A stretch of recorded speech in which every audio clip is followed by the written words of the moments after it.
পিতা, ভাই এবং সেই প্রজন্মের সবাই মারা গেলেন।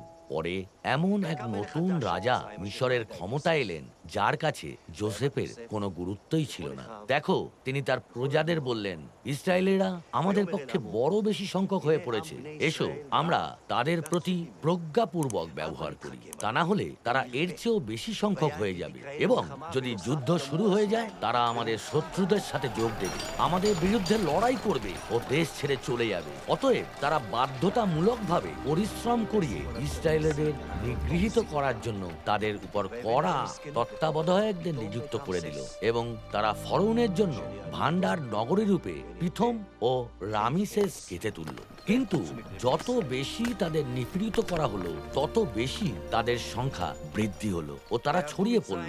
অতএব মিশরীয়রা ইসরায়েলীয়দের ভয় পেতে শুরু করলো এবং তারা নির্মমভাবে তাদের খাটাতে লাগলো। পরে ফরৌন তার সব প্রজাকে এই আদেশ দিলেন, সদ্যজাত প্রত্যেকটি হিব্রু পুত্র সন্তানকে তোমরা অবশ্যই নীল নদে ছুঁড়ে ফেলবে, কিন্তু প্রত্যেকটি কন্যা সন্তানকে জীবিত রাখবে।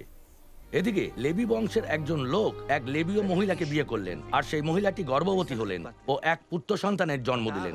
যখন তিনি দেখলেন যে শিশুটি দেখতে খুব সুন্দর, তখন তিনি তাকে 3 মাস ধরে লুকিয়ে রাখলেন। কিন্তু যখন তিনি তাকে আর লুকিয়ে রাখতে পারলেন না, তখন তিনি তার জন্য নলখাগড়া দিয়ে একটি ডালি তৈরি করলেন ও সেটিতে আলকাতরা ও পিচ লেপন করে দিলেন। পরে তিনি সেই শিশুটিকে সেটির মধ্যে শুইয়ে দিয়ে সেটি নীল নদের পারে নলবনের মধ্যে রেখে দিলেন।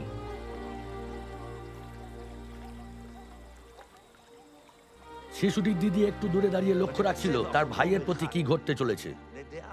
পরে ফরৌনের মেয়ে নীল নদে স্নান করার জন্য নামলেন এবং তার পরিচারিকারা তার পাশে পাশে নদীর পাড় ধরে হাঁটছিল। তিনি নলবনের মধ্যে সেই ডালিটি দেখতে পেলেন এবং সেটি তুলে আনার জন্য তিনি তার কৃতদাসীকে পাঠালেন। তিনি সেটি খুললেন ও সেই শিশুটিকে দেখতে পেলেন। সে কাঁদছিল আর তার জন্য তার দুঃখ হলো।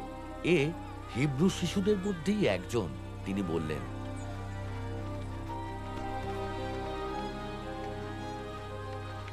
তখন সেই শিশুটির দিদি ফরৌনের মেয়েকে জিজ্ঞাসা করলো, আমি কি গিয়ে হিব্রু মহিলাদের মধ্যে একজনকে ডেকে আনবো যে আপনার জন্য এই শিশুটির শুশ্রূষা করবে? হ্যাঁ, যাও, ফরৌনের মেয়ে উত্তর দিলেন। অতএব সেই মেয়েটি গিয়ে শিশুটির মাকে ডেকে আনলো। ফরৌনের মেয়ে তাকে বললেন, এই শিশুটিকে নিয়ে যাও ও আমার হয়ে এর শুশ্রূষা করো, আর আমি তোমাকে বেতন দেব। অতএব সেই মহিলাটি শিশুটিকে নিয়ে তার শুশ্রূষা করলেন। শিশুটি যখন বড় হলো তখন তিনি তাকে ফরৌনের মেয়ের কাছে নিয়ে এলেন ও সে তার ছেলে হয়ে গেল। আমি তাকে জল থেকে টেনে তুলেছি, এই বলে তিনি তার নাম দিলেন মোশি। একদিন মোশি বড় হয়ে যাওয়ার পর যেখানে তার নিজস্ব লোকজনেরা ছিল, তিনি সেখানে গেলেন ও দেখলেন তারা কঠোর পরিশ্রম করছে। তিনি দেখতে পেলেন একজন মিশরীয় লোক একজন হিব্রু লোককে মারধর করছে, যে কিনা তার নিজস্ব লোকজনের মধ্যেই একজন। এদিক ওদিক তাকিয়ে কাউকে দেখতে না পেয়ে তিনি সেই মিশরীয় লোকটিকে হত্যা করলেন ও তাকে বালিতে পুঁতে দিলেন। ফরৌন যখন তা শুনতে পেলেন তখন তিনি মোশিকে হত্যা করার চেষ্টা করলেন, কিন্তু মোশি ফরৌনের কাছ থেকে পালিয়ে মিদিয়নে বসবাস করতে চলে গেলেন ও সেখানে গিয়ে তিনি এক কুয়োর পাড়ে বসে পড়লেন। সুদীর্ঘ সময়কাল পার হয়ে যাবার পর মিশরের রাজা মারা গেলেন। ইসরায়েলেরা তাদের কৃতদাসত্বের কারণে যন্ত্রণা পেয়ে গভীর আর্তনাদ করে উঠল এবং তাদের কৃতদাসত্বের কারণে তাদের চাওয়া সাহায্যের আকুতি ঈশ্বরের কাছে পৌঁছে গেল। ঈশ্বর তাদের কান্না শুনলেন এবং অব্রাহাম, ইসাক ও জাকবের সঙ্গে করা তার নিয়মটি তিনি স্মরণ করলেন। অতএব ঈশ্বর ইসরায়েলীয়দের দিকে দৃষ্টিপাত করলেন ও তাদের বিষয়ে উদ্বিগ্ন হলেন। মোশি একসময় তার শ্বশুর মিদিয়নীয় যাজক জিত্রোর মেষপাল চড়াচ্ছিলেন এবং সেই পালকে দূরে মরুপ্রান্তরের এক প্রান্তে চড়াতে চড়াতে তিনি হোরেবে সদাপ্রভুর পর্বতে পৌঁছে গেলেন। সেখানে এক ঝোপের মধ্যে থেকে সদাপ্রভুর দূত আগুনের শিখায় মোশির কাছে আবির্ভূত হলেন। মোশি দেখলেন যে যদিও ঝোপটি জ্বলছে তবুও তা পুড়ে শেষ হচ্ছে না।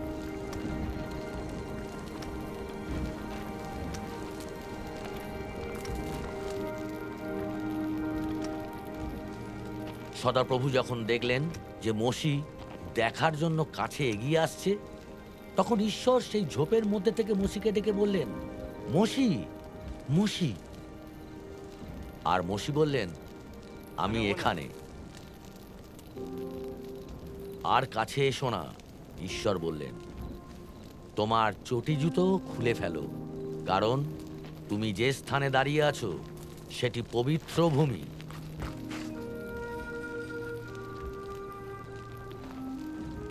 পরে তিনি বললেন, আমি তোমার পৈতৃক ঈশ্বর, অব্রাহামের ঈশ্বর, ইসাকের ঈশ্বর ও জাকবের ঈশ্বর। তখন মোশি তার মুখ আড়াল করলেন, কারণ তিনি ঈশ্বরের দিকে তাকাতে ভয় পেয়েছিলেন।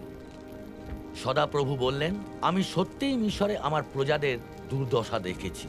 তাদের উপর নিযুক্ত কৃতদাস পরিচালকদের কারণে তারা যে কান্ডাকাটি করছে তা আমি শুনেছি, এবং তাদের দুর্দশা বিষয়ে আমি উদ্বিগ্ন হয়ে পড়েছি। অতএব এখন যাও, মিশর থেকে আমার প্রজা ইসরায়েলদের বের করে আনার জন্য আমি তোমাকে ফরৌনের কাছে পাঠাচ্ছি। কিন্তু মোশি ঈশ্বরকে বললেন, আমি কে যে আমাকে ফরৌনের কাছে যেতে হবে ও মিশর থেকে ইসরায়েলদের বের করে আনতে হবে? মোশি ঈশ্বরকে বললেন, ধরে নিন আমি ইসরায়েলদের কাছে গেলাম ও তাদের বললাম, তোমাদের পূর্বপুরুষদের ঈশ্বর আমাকে তোমাদের কাছে পাঠিয়েছেন এবং তারা আমাকে জিজ্ঞাসা করবে তার নাম কি, তখন আমি তাদের কি বলবো? ঈশ্বর মোশিকে বললেন, আমি যে আছি সেই আছি। ইসরায়েলীয়দের তোমাকে একথাই বলতে হবে, আমি আছি, আমাকে তোমাদের কাছে পাঠিয়েছেন। মোশি উত্তর দিলেন, তারা যদি আমার কথা বিশ্বাস না করে বা আমার কথা না শোনে ও বলে, সদাপ্রভু তোমার কাছে আবির্ভূত হননি, তবে কি হবে? তখন সদাপ্রভু তাকে বললেন, তোমার হাতে ওটি কি? একটি ছড়ি, তিনি উত্তর দিলেন। সদাপ্রভু বললেন, সেটি মাটিতে ছুঁড়ে ফেলে দাও। মোশি সেটি মাটিতে ছুঁড়ে ফেলে দিলেন এবং সেটি একটি সাপে পরিণত হলো ও তিনি সেটির কাছ থেকে পালিয়ে গেলেন। তখন সদাপ্রভু মোশিকে বললেন, তোমার হাত বাড়িয়ে দাও ও সেটির লেজ ধরে ফেলো। অতএব মোশি হাত বাড়িয়ে সাপটি ধরে ফেললেন এবং সেটি আবার তার হাতে ধরা এক ছড়িতে পরিণত হলো। সদাপ্রভু বললেন, এরকম করা হলো যেন তারা বিশ্বাস করে যে সদাপ্রভু তাদের পূর্বপুরুষদের ঈশ্বর, অব্রাহামের ঈশ্বর, ইসাকের ঈশ্বর ও জাকবের ঈশ্বর তোমার কাছে আবির্ভূত হয়েছেন। মোশি সদাপ্রভুকে বললেন, হে প্রভু, আপনার এই দাসকে ক্ষমা করবেন। আমি কখনোই বাক্যবাগীশ ছিলাম না, না ছিলাম অতীতে আর না তখন, যখন আপনি আপনার এই দাসের সঙ্গে কথা বলেছিলেন। কথাবার্তায় ও জিভে আমার জড়তা আছে। কিন্তু মোশি বললেন, হে প্রভু, আপনার এই দাসকে ক্ষমা করবেন, দয়া করে অন্য কাউকে পাঠান। তখন সদাপ্রভুর ক্রোধ মোশির বিরুদ্ধে জ্বলে উঠল ও তিনি বললেন, তোমার দাদা সেই লেবীয় হারন নেই নাকি? আমি জানি সে বেশ ভালোই কথা বলতে পারে। সে এখনই তোমার সাথে দেখা করতে আসছে এবং তোমার দেখা পেয়ে সে খুশিই হবে। সে তোমার হয়ে লোকজনের কাছে কথা বলবে এবং সে তোমার মুখ হবে ও তুমি তার কাছে ঈশ্বর স্বরূপ হবে।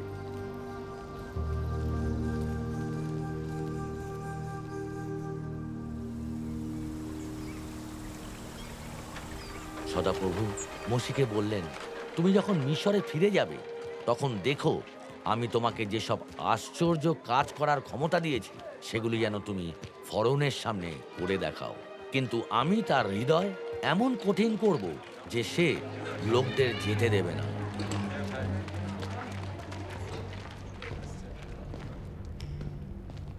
পরে মোশি ও হারন ফরৌনের কাছে গিয়ে বললেন, ইসরায়েলের ঈশ্বর সদাপ্রভু একথাই বলেন, আমার লোকজনকে যেতে দাও, যেন তারা মরুপ্রান্তরে গিয়ে আমার উদ্দেশ্যে এক উৎসব পালন করতে পারে। ফরৌন বললেন, সদাপ্রভু কে যে আমাকে তার বাধ্য হতে হবে ও ইসরায়েলকে যেতে দিতে হবে? আমি সদাপ্রভুকে চিনি না, আর আমি ইসরায়েলকেও যেতে দেব না। তখন তারা বললেন, হিব্রুদের ঈশ্বর আমাদের দর্শন দিয়েছেন। এখন মরুপ্রান্তরে 3 দিনের পথযাত্রা করে আমাদের ঈশ্বর সদাপ্রভুর উদ্দেশ্যে আমাদের বলি উৎসর্গ করে আসতে দিন। তা না হলে তিনি হয়তো আমাদের মহামারী বা তরোয়াল দিয়ে আঘাত করবেন। কিন্তু মিশর রাজ বললেন, ও হে মোশি ও হারন, লোকদের কেন তোমরা তাদের কাজকর্ম থেকে সরিয়ে নিয়ে যাচ্ছ? তোমাদের কাজে ফিরে যাও।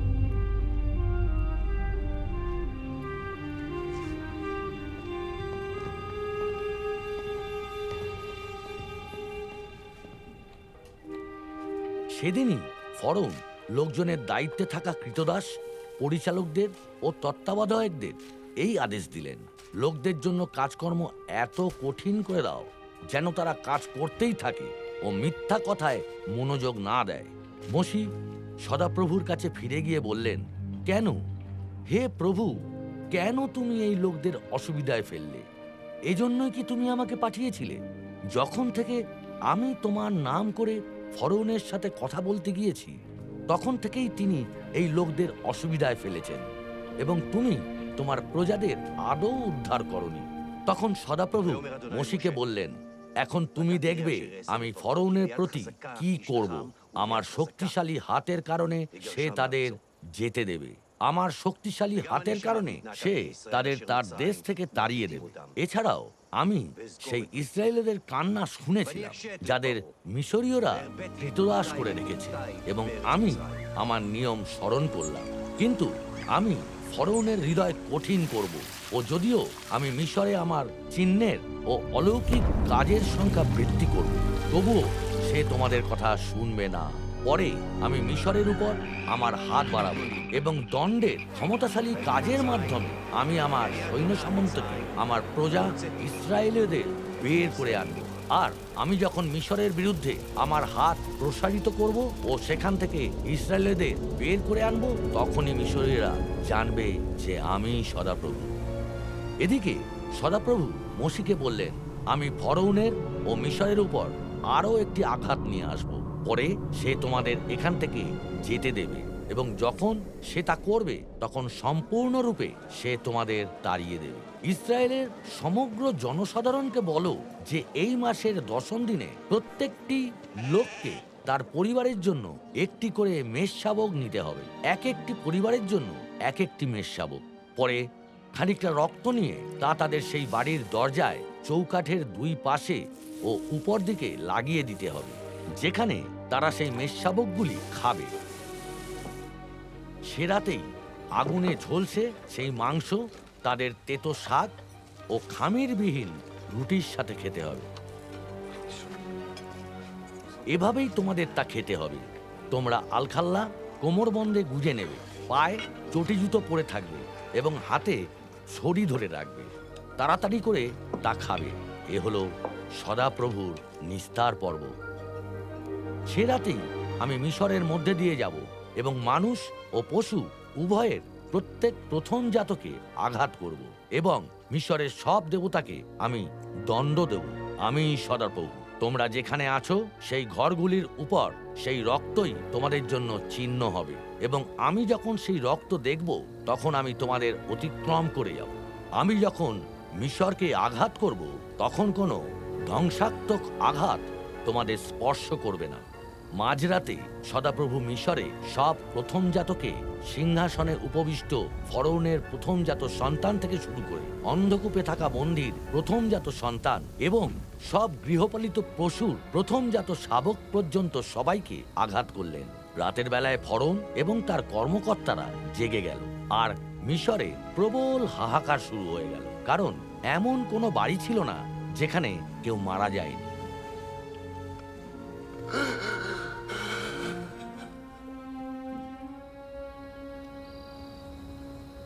রাতেই ফরৌন মোশি ও হারনকে ডেকে পাঠালেন ও বললেন, ওঠো, তোমরা ও ইসরায়েলেরা আমার প্রজাদের ছেড়ে চলে যাও। যাও, তোমরা যেমন অনুরোধ জানিয়েছিলে সেই অনুসারে গিয়ে সদাপ্রভুর আরাধনা করো। তোমরা যেমন বলেছিলে সেভাবেই তোমাদের মেষপাল ও পশুপাল নিয়ে চলে যাও, আর আমাকে আশীর্বাদও করো।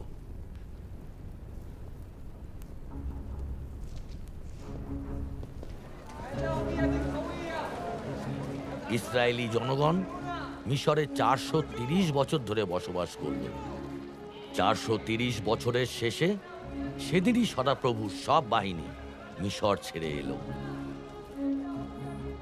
তখন মসি লোকদের বললেন, যেদিন তোমরা মিশর থেকে কৃতদাসত্বের দেশ থেকে বের হয়ে এসেছিলে, সেই দিনটি স্মরণার্থে এদিন উৎসব পালন করো, কারণ সদাপ্রভু শক্তিশালী হাত দিয়ে তোমাদের সেখান থেকে বের করে এনেছেন। খামির যুক্ত কোনো কিছু খেও না। বরং যখন লোকদের যেতে দিলেন, ঈশ্বর তখন তাদের ফিলিস্তিনিদের দেশের মধ্য দিয়ে স্থলপথে পথ দেখিয়ে নিয়ে যাননি, যদিও সেটিই সংক্ষিপ্ত পথ। কারণ ঈশ্বর বললেন, যদি তারা যুদ্ধের সম্মুখীন হয় তবে তারা হয়তো তাদের মন পরিবর্তন করে ফেলবে এবং মিশরে ফিরে যাবে। অতএব ঈশ্বর ঘুরপথে লোকদের মরুভূমির পথ দিয়ে লোহিত সাগরের দিকে নিয়ে গেলেন। ইসরায়েলেরা যুদ্ধের জন্য প্রস্তুত হয়েই মিশর থেকে বের হয়ে গেল। সদাপ্রভু দিনের বেলায় এক মেঘস্তম্ভের মধ্যে থেকে তাদের পথ দেখানোর জন্য এবং রাতের বেলায় এক অগ্নিস্তম্ভের মধ্যে থেকে তাদের আলো দেওয়ার জন্য তাদের অগ্রগামী হলেন, যেন দিন রাত তারা যাত্রা করতে পারে।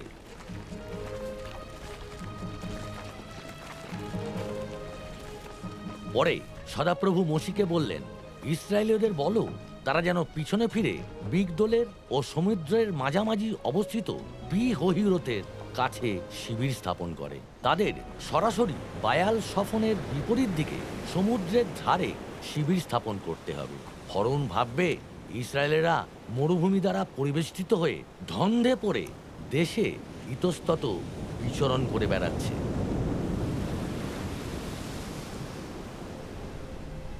মিশর রাজকে যখন বলা হলো যে লোকেরা পালিয়েছে, তখন ফরৌন ও তার কর্মকর্তারা তাদের বিষয়ে নিজেদের মন পরিবর্তন করে বললেন, আমরা এ কি করলাম? আমরা ইসরায়েলিদের যেতে দিলাম ও তাদের পরিষেবা হারালাম। অতএব তিনি তার রথ প্রস্তুত করলেন ও তার সৈন্যদল সঙ্গে নিলেন। মিশরীয়রা ফরৌনের সব ঘোড়া ও রথ, ঘোড়সওয়ার ও সেনা ইসরায়েলীদের পশ্চাদ্ধাবন করলো এবং তারা যখন বায়াল সফনের বিপরীত দিকে পি-হহিরোতের কাছে সমুদ্রের ধারে শিবির স্থাপন করে বসেছিল, তখন তাদের নাগাল পেল। ফরৌন যেই না তাদের কাছে এগিয়ে এলেন, ইসরায়েলিরা চোখ তুলে তাকালো, আর মিশরীয়রা তাদের পিছনে ধেয়ে আসছিল। তারা আতঙ্কিত হয়ে পড়ল এবং সদাপ্রভুর কাছে কাঁদতে শুরু করলো। তারা মসিকে বলল, মিশরে কি কোনো কবরস্থান ছিল না যে তুমি মরার জন্য আমাদের এই মরুভূমিতে নিয়ে এসেছো? মিশর থেকে আমাদের বের করে এনে তুমি আমাদের প্রতি এ কি করলে? মিশরই কি আমরা তোমাকে বলিনি আমাদের একা ছেড়ে দাও, মিশরীয়দের সেবা করতে দাও? মরুভূমিতে মরা চেয়ে মিশরীয়দের সেবা করাই আমাদের পক্ষে ভালো ছিল। মসি লোকদের উত্তর দিলেন, তোমরা ভয় পেও না, শক্ত হয়ে দাঁড়াও এবং তোমরা দেখতে পাবে আজ সদাপ্রভু কিভাবে তোমাদের রক্ষা করবেন। আজ তোমরা যে মিশরীয়দের দেখছো তাদের আর কখনো দেখতে পাবে না। সদাপ্রভু তোমাদের হয়ে যুদ্ধ করবেন, তোমাদের শুধু স্থির হয়ে থাকতে হবে।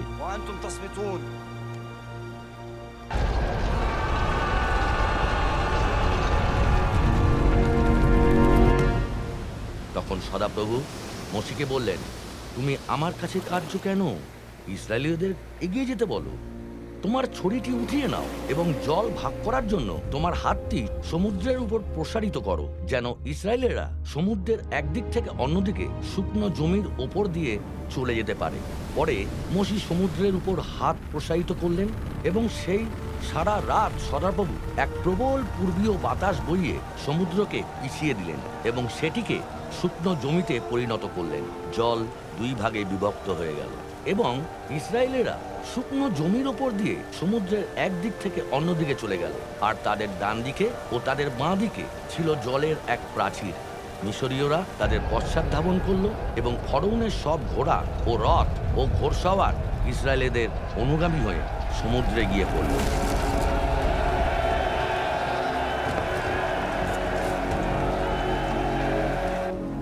তখন সদাপ্রভু মসিকে বললেন, তোমার হাত সমুদ্রের উপর প্রসারিত করে দাও, যেন মিশরীয়দের উপর এবং তাদের রথ ও ঘোড়সওয়ারদের উপর জলধারা ধেয়ে আসে। জলধারা ধেয়ে এসে রথ ও ঘোড়সওয়ারদের ফরৌনের সমগ্র সেই সৈন্যদলকে ঢেকে দিল, যারা ইসরায়েলীয়দের অনুগামী হয়ে সমুদ্রে নেমেছিল। তাদের একজনও প্রাণে বাঁচেনি। ইসরায়েলকে সেদিন সদাপ্রভু মিশরীয়দের হাত থেকে রক্ষা করলেন এবং ইসরায়েল দেখল মিশরীয়রা সমুদ্র তীরে মরে পড়ে আছে। আর ইসরায়েলেরা যখন মিশরীয়দের বিরুদ্ধে সদাপ্রভুর শক্তিশালী হাত প্রদর্শিত হতে দেখল, তখন লোকেরা সদাপ্রভুকে ভয় করল এবং তার উপর ও তার দাস মসির উপর তাদের আস্থা স্থাপন করল।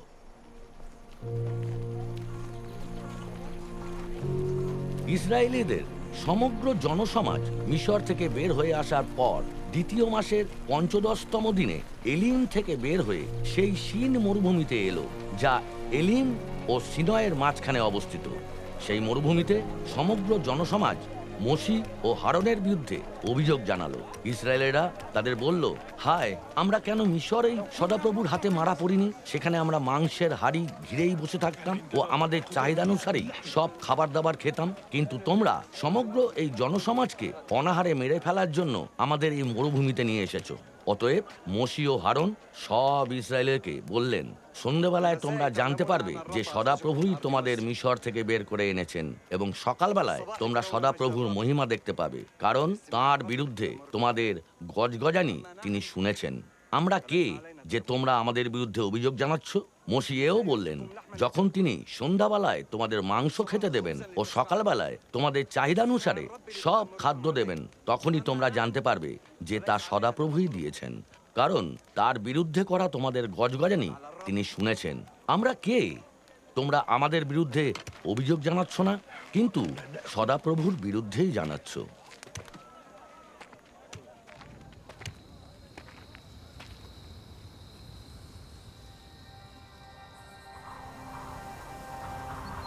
সেই সন্ধ্যায় ভাড়ুই পাখির দল এলো এবং শিবির ঢেকে ফেলল,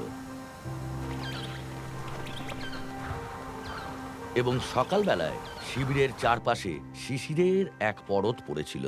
শিশির সরে যাওয়ার পর মরুভূমির জমিতে হিমকণার মতো পাতলা আঁশ আবির্ভূত হলো।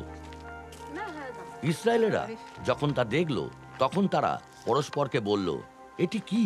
কারণ সেটি কি তা তারা জানতে পারেনি।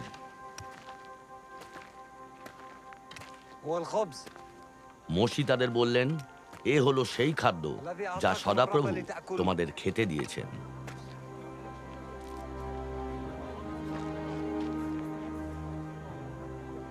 সদাপ্রভু এই আদেশই দিয়েছেন, প্রত্যেকে তাদের প্রয়োজন অনুসারেই কুড়াবে।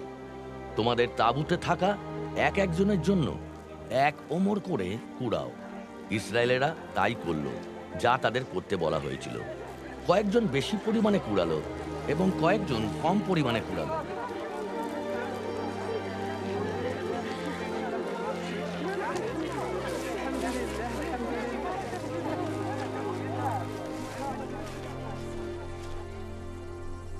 সমগ্র ইসরায়েলি জনসমাজ সদাপ্রভুর আদেশানুসারে এক স্থান থেকে আরেক স্থানে ভ্রমণ করতে করতে সিন মরুভূমি থেকে বের হয়ে এলো।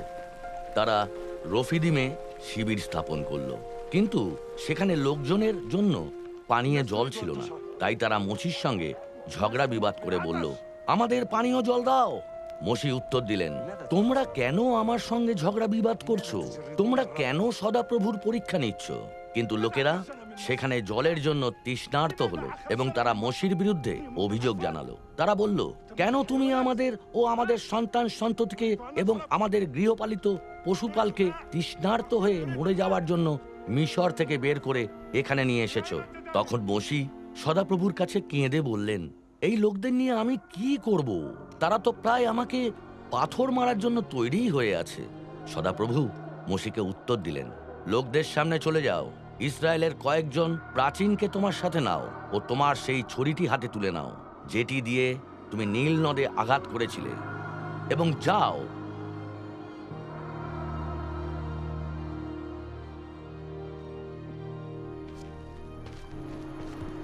আমি সেখানে তোমার সামনে হোরেবে শিলাপাথরের পাশে গিয়ে দাঁড়াবো। সেই শিলাপাথরে আঘাত করো এবং লোকজনের জন্য সেখান থেকে পানীয় জল বেরিয়ে আসবে। অতএব মোশি ইসরায়েলের প্রাচীনদের চোখের সামনে তা করলেন।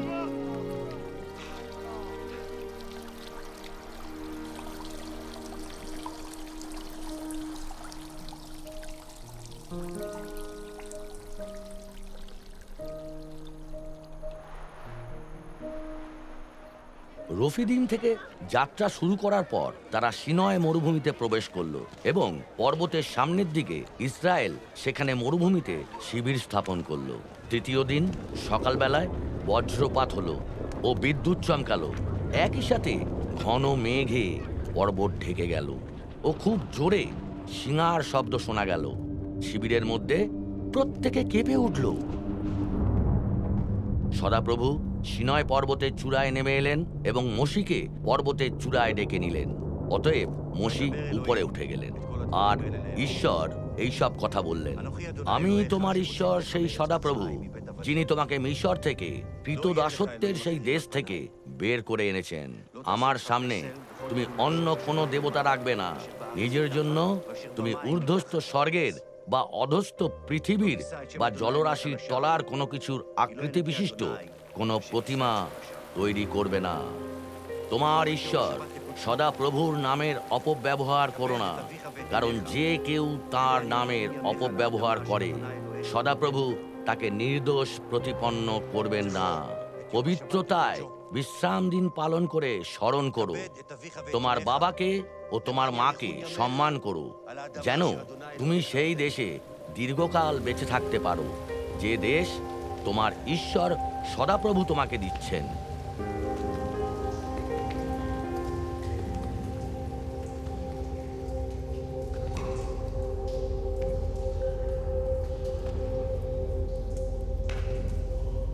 তুমি নরহত্যা করো না, তুমি ব্যভিচার করো না,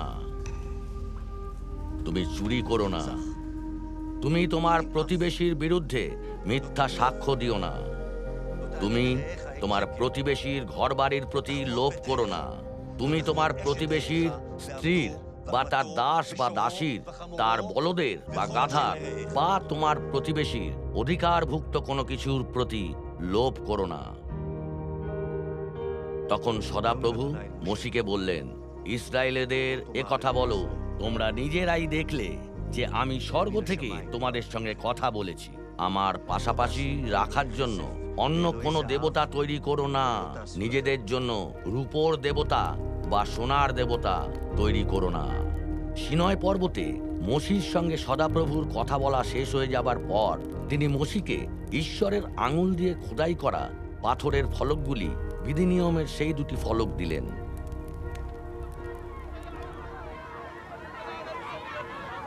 লোকেরা যখন দেখেছিল যে মোশি পর্বত থেকে নিচে নামতে খুব দেরি করছেন, তখন তারা হারনের চারপাশে একত্রিত হয়ে বলল, আসুন আমাদের জন্য এমন সব দেবতা তৈরি করে দিন যারা আমাদের অগ্রগামী হবেন।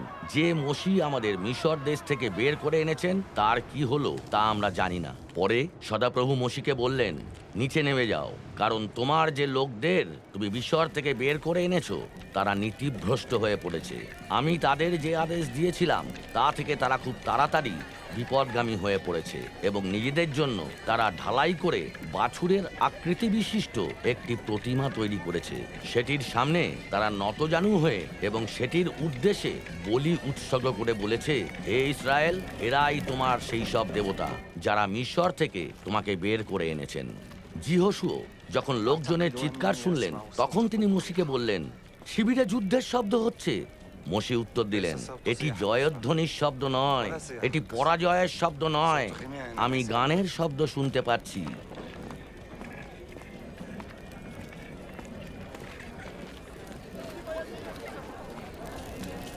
মোশি যখন শিবিরের কাছাকাছি এলেন এবং সেই বাছুরটিকে ও তাদের নাচানাচি দেখলেন, তখন তিনি ক্রোধে ফেটে পড়লেন এবং তিনি ফলকগুলি হাত থেকে ছুঁড়ে ফেলে দিয়ে পর্বতের পাদদেশে সেগুলি ভেঙে টুকরো টুকরো করে দিলেন।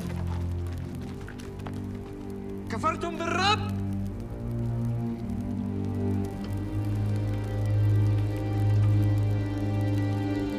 তিনি হারনকে বললেন, এই লোকেরা তোমার কি করেছিল যে তুমি তাদের দিয়ে এত বড় পাপ করালে?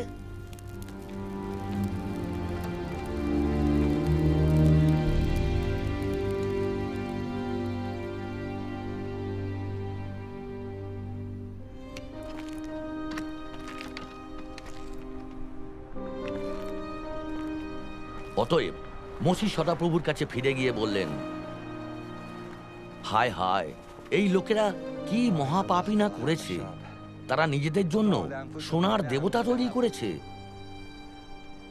কিন্তু এখন দয়া করে এদের পাপ ক্ষমা করো, কিন্তু যদি না করো তবে তোমার লেখা বই থেকে আমার নামটি মুছে ফেলো। সদাপ্রভু মোশিকে উত্তর দিলেন, যে কেউ আমার বিরুদ্ধে পাপ করেছে তারই নাম আমি আমার বই থেকে মুছে ফেলব। মোশি সদাপ্রভুকে বললেন, তুমি আমাকে বলে চলেছ এই লোকদের নেতৃত্ব দাও, কিন্তু তুমি আমাকে জানতে দাওনি আমার সাথে তুমি কাকে পাঠাবে। তুমি বলেছ আমি তোমাকে নাম ধরে চিনি এবং তুমি আমার দৃষ্টিতে অনুগ্রহ লাভ করেছো। আমি যদি তোমাকে খুশি করতে পেরেছি, তবে তোমার পথের বিষয়ে আমাকে শিক্ষা দাও, যেন আমি তোমাকে জানতে পারি ও অবিরতভাবে তোমার দৃষ্টিতে অনুগ্রহ পেতেই থাকি। মনে রেখো যে এই জাতি তোমারই প্রজা। সদাপ্রভু মোশিকে বললেন, প্রথম দুটির মতো আরো দুটি পাথরের ফলক খোদাই করো এবং তুমি যে ফলকগুলি ভেঙে ফেলেছিলে সেগুলিতে যা যা লেখা ছিল আমি এগুলোতেও সেসব কথা লিখে দেব। তখন সদাপ্রভু বললেন, আমি তোমার সঙ্গে এক নিয়ম স্থির করছি। তোমার সব লোকজনের সামনে আমি এমন সব আশ্চর্য কাজ করব যা সমগ্র পৃথিবীতে কোনো জাতির মধ্যে আগে কখনো করা হয়নি। যেসব লোকজনের মধ্যে তুমি বসবাস করছো তারা দেখবে আমি সদাপ্রভু তোমার জন্য যে কাজ করব তা কতই না অসাধারণ।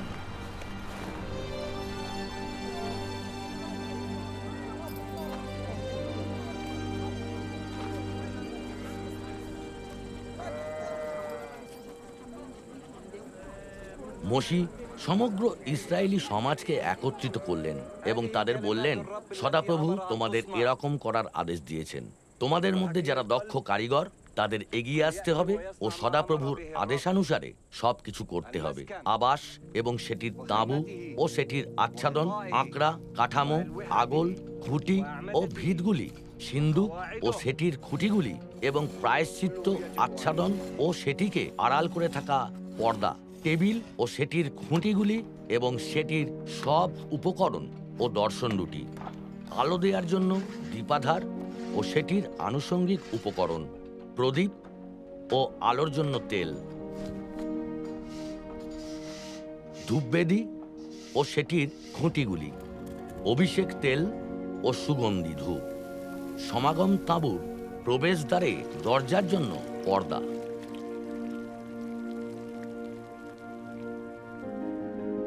হোমবলির বেদী ও সেটির ব্রোঞ্জের জাফরি, সেটির খুঁটিগুলি ও সেটির সব পাত্র, ব্রোঞ্জের গামলা ও সেটির মাচা। সদাপ্রভু মোশিকে যেমন আদেশ দিয়েছিলেন ঠিক সেভাবেই ইসরায়েলেরা সব কাজ করল।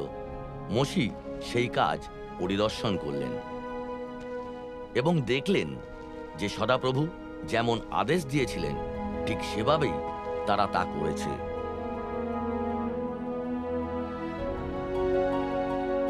তাই মোশি তাদের আশীর্বাদ করলেন। তখন মেঘ এসে সমাগম তাঁবুটি ঢেকে দিল এবং সমাগম তাঁবুটি সদাপ্রভুর মহিমায় পরিপূর্ণ হয়ে উঠল। এইভাবে তারা সদাপ্রভুর পর্বত থেকে বের হয়ে 3 দিনের পথ ভ্রমণ করল। সদাপ্রভুর নিয়ম সিন্ধুক তাদের অগ্রবর্তী হয়ে সেই 3 দিন চলার পর তারা বিশ্রামের জন্য জায়গা অন্বেষণ করল।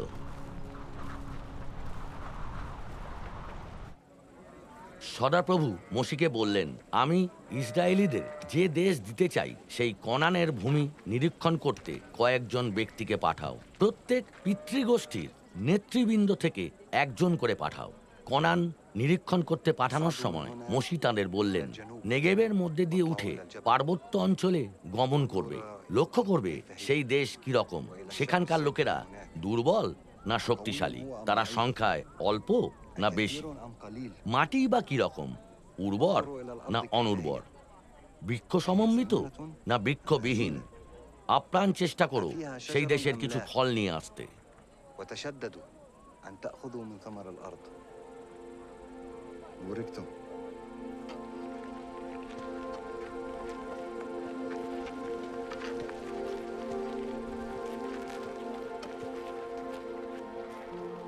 40 দিনের শেষে তারা দেশ নিরীক্ষণ করে ফিরে এলেন। পারণ প্রান্তরে কাদেশে তারা মোশি হারন এবং সমস্ত ইসরায়েলের কাছে ফিরে এলেন। সেখানে তারা তাদের এবং সমস্ত সম্প্রদায়কে দেশ নিরীক্ষণের বিশদ বিবরণ দিলেন ও সেই দেশের ফল তাদের দেখালেন। তারা মোশিকে বর্ণনা দিয়ে বললেন, আপনি যে দেশে আমাদের পাঠিয়েছিলেন আমরা সেখানে গিয়েছিলাম। সেই দেশ অবশ্যই দুধ ও মধু প্রবাহী। এই ফলগুলি সেই দেশের। তখন কালেব মোশির সামনে তাদের শান্ত করে বলল, আমাদের উচিত উঠে গিয়ে সেই দেশ অধিকার করা, কারণ সেই শক্তি আমাদের অবশ্যই আছে। যে ব্যক্তিরা তার সঙ্গে গিয়েছিলেন তারা বললেন, আমরা ওই ব্যক্তিদের আক্রমণ করতে পারি না, তারা আমাদের থেকেও বেশি শক্তিশালী। তারা যে দেশ নিরীক্ষণ করে এসেছিলেন সেই দেশ সম্পর্কে ইসরায়েলদের মধ্যে বিরূপ সংবাদ ছড়ালো। তারা বললেন, যে দেশ আমরা নিরীক্ষণ করেছি সেই দেশ নিজের অধিবাসীদের গ্রাস করে। যে সমস্ত লোককে সেখানে আমরা দেখেছি তারা সবাই বৃহদাকার।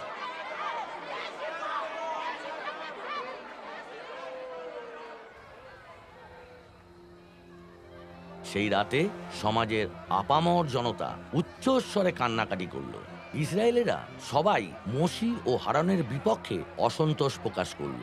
সম্পূর্ণ সমাজ তাদের বলল, ভালো হতো যদি আমরা মিশরেই অথবা এই প্রান্তরেই মারা যেতাম। সদাপ্রভু তরোয়াল দ্বারা বধ করার অভিপ্রায় কেন আমাদের এই দেশে নিয়ে এলেন? আমাদের স্ত্রী ও সন্তানেরা লুণ্ঠিত হবে। আমাদের জন্য মিশরে ফিরে যাওয়াই কি বেশি ভালো নয়? তারা পরস্পর আলোচনা করে বলল, একজন নেতা মনোনীত করে আমাদের মিশরে ফিরে যাওয়াই উচিত। তখন মোশি ও হারন সমবেত সমগ্র ইসরায়েলি সমাজের সামনে উপুর হয়ে পড়লেন। সমগ্র জনতা কিন্তু তাদের প্রস্তরাঘাত করার কথা বলল। তখন ইসরায়েলদের সবার সামনে সদাপ্রভুর মহিমা সমাগম তাঁবুতে প্রত্যক্ষ হল।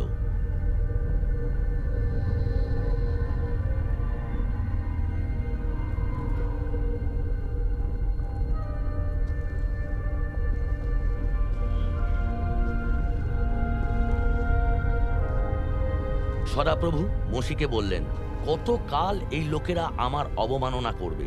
তাদের মধ্যে আমার সমস্ত অলৌকিক চিহ্নকার্য প্রদর্শিত হওয়া সত্ত্বেও কত কাল তারা আমাকে বিশ্বাস করতে অস্বীকার করবে? আমি তাদের মহামারীর মাধ্যমে আঘাত করে ধ্বংস করব এবং তোমাকে এক মহত্তর ও তাদের অপেক্ষাও শক্তিধর জাতিতে পরিণত করব। মোশি সদাপ্রভুকে বললেন, যখন মিশরীয়রা এই কথা শুনতে পাবে তোমরা শক্তি বলে এই লোকদেরকে তুমি তাদের মধ্য থেকে বের করে নিয়ে এসেছিলে, যদি তুমি এদের সবাইকে একসঙ্গে বিনাশ করো, কাউকে জীবিত না রাখো, তাহলে যে জাতিসমূহ তোমার সম্পর্কে এই সমস্ত কথা শুনেছে তারা বলবে, সদাপ্রভু শপথ করে যে দেশ এই জাতিকে দেওয়ার প্রতিজ্ঞা করেছিলেন তা দিতে সক্ষম হলেন না, তাই তিনি প্রান্তরে তাদের বধ করলেন। তোমার মহান প্রেমবশত লোকেদের পাপ মার্জনা করো, ঠিক যেরকম ভাবে মিশর পরিত্যাগ করার সময় থেকে এ পর্যন্ত তাদের মার্জনা করে এসেছ। সদাপ্রভু উত্তর দিলেন, তুমি যেমন চেয়েছ আমি তাদের ক্ষমা করেছি।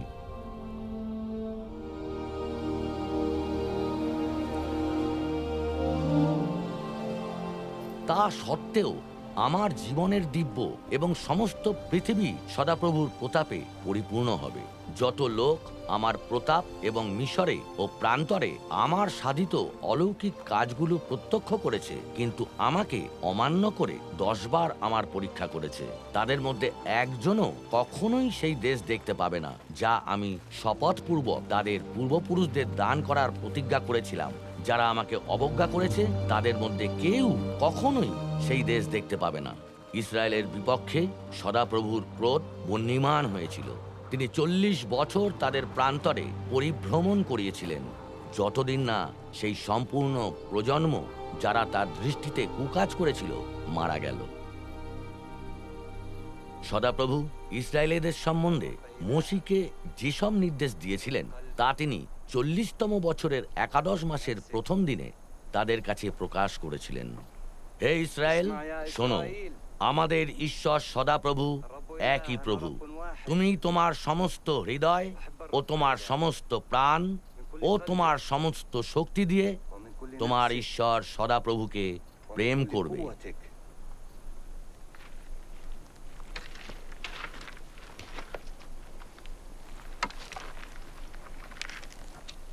মনে করে দেখো, তোমাদের ঈশ্বর সদাপ্রভু এই 40টি বছর প্রান্তরের মধ্যে দিয়ে কিভাবে সব দিকে তোমাদের চালিয়ে এনেছেন, তোমাদের অহংকার ভেঙে দেওয়ার জন্য এবং পরীক্ষা করে জানার জন্য যে তোমাদের মনে কি আছে, তোমরা তার আদেশ পালন করবে কিনা।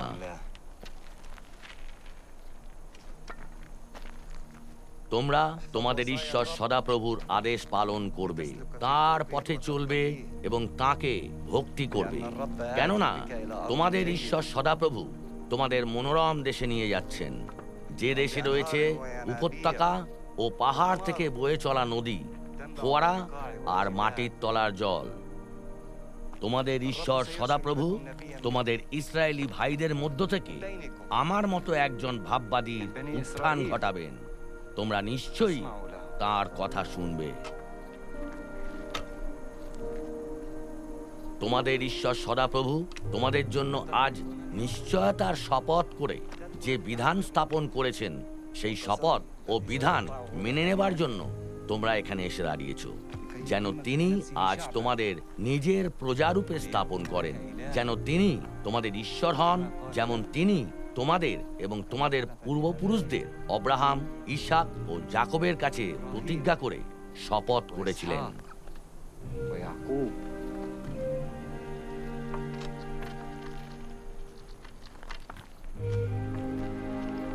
এজন্য আজ আমি তোমাদের এই আদেশ দিচ্ছি যে তোমরা তোমাদের ঈশ্বর সদাপ্রভুকে ভালোবাসো, তার পথে বাধ্য হয়ে চলো এবং তার আজ্ঞা, অনুশাসন ও বিধান পালন করো।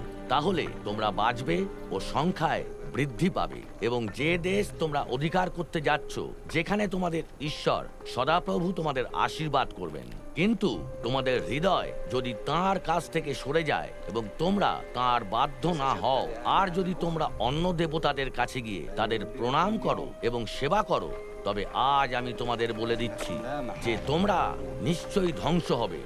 জর্ডন নদী পার হয়ে যে দেশ তোমরা অধিকার করতে যাচ্ছ, সেখানে তোমরা বেশি দিন বেঁচে থাকতে পারবে না।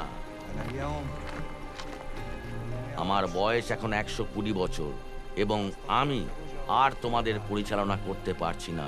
সদাপ্রভু আমাকে বলেছেন, তুমি জর্ডন পার হতে পারবে না।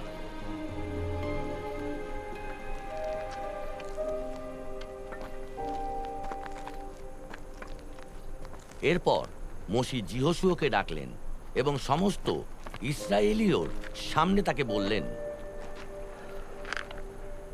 বলবান হও ও সাহস করো, কারণ তোমাকেই এই লোকদের সঙ্গে সেই দেশে যেতে হবে, যে দেশটি এদের দেবার শপথ সদাপ্রভু এদের পূর্বপুরুষদের কাছে করেছিলেন। তোমাকেই সেই দেশটি সম্পত্তি হিসেবে এদের মধ্যে ভাগ করে দিতে হবে। সদাপ্রভু নিজেই তোমার আগে আগে যাবেন এবং তোমার সঙ্গে থাকবেন। তিনি কখনো তোমাকে ছেড়ে যাবেন না বা ত্যাগ করবেন না।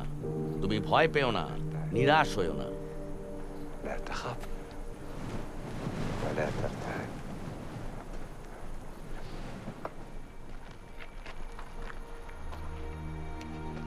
এরপর মোশি মোয়াবের সমতল থেকে জিরিহোর উল্টো দিকে পিসগা পর্বতমালার মধ্যে নেবো পর্বতে উঠলেন। সেখান থেকে সদাপ্রভু তাকে সমগ্র দেশটি দেখালেন, গিলিয়দ থেকে দান পর্যন্ত। তারপর সদাপ্রভু তাকে বললেন, এই সেই দেশ যা আমি অব্রাহাম, ইসাক ও জাকবের কাছে শপথ করে বলেছিলাম, দেশটি আমি তোমার বংশধরদের দেব। আমি সেটি তোমাকে নিজের চোখে দেখতে দিলাম, কিন্তু তুমি পার হয়ে সেই স্থানে যাবে না। তখন সদাপ্রভুর দাস মোশি মোয়াব দেশে মারা গেলেন, যেমন সদাপ্রভু বলেছিলেন। মোয়াব দেশের বেথ পিওরের সামনের উপত্যকাতে সদাপ্রভুই তাঁকে কবর দিলেন, কিন্তু তার কবরটি যে কোথায় তা আজ পর্যন্ত কেউ জানে না। আজও পর্যন্ত ইসরায়েলীদের মধ্যে মোশির মতো আর কোনো ভাববাদী জন্মাননি, যার সঙ্গে সদাপ্রভু বন্ধুর মতো সামনাসামনি কথা বলতেন, যিনি সেই সব চিহ্ন ও আশ্চর্য কাজ করেছিলেন যেগুলি সদাপ্রভু তাকে দিয়ে করাবার জন্য মিশরে পাঠিয়েছিলেন। ফরৌনের ও তার কর্মচারীদের এবং তার সমস্ত দেশের কাছে, কেননা কেউ এমন পরাক্রম কিংবা ভয়ঙ্কর কাজ করেনি যা মসিহ সমস্ত ইসরায়েলের সামনে করেছিলেন।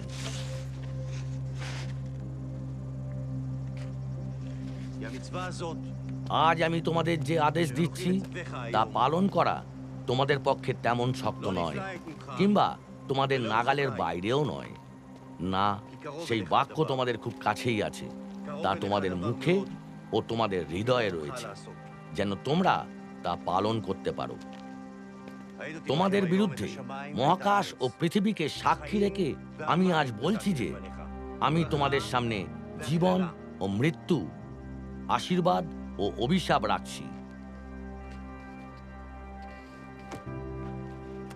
এখন তোমরা জীবন বেছে নাও, যেন তোমরা ও তোমাদের সন্তানেরা বেঁচে থাকো।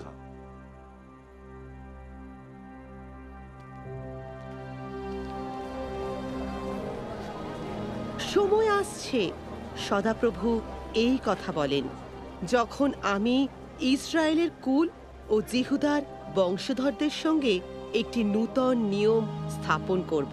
সেই সময়ের পরে আমি ইসরায়েল কুলের সঙ্গে এই নিয়ম স্থাপন করব। সদাপ্রভু এই কথা বলেন, আমি তাদের মনে আমার বিধান দেব এবং তাদের হৃদয়ে তা লিখে দেব। আমি তাদের ঈশ্বর হব আর তারা আমার প্রজা হবে। এভাবে অব্রাহাম থেকে দাউদ পর্যন্ত মোট 14 পুরুষ, দাউদ থেকে ব্যাবিলনে নির্বাসন যাওয়া পর্যন্ত 14 পুরুষ এবং ব্যাবিলনে নির্বাসন থেকে খ্রিস্ট পর্যন্ত 14 পুরুষ।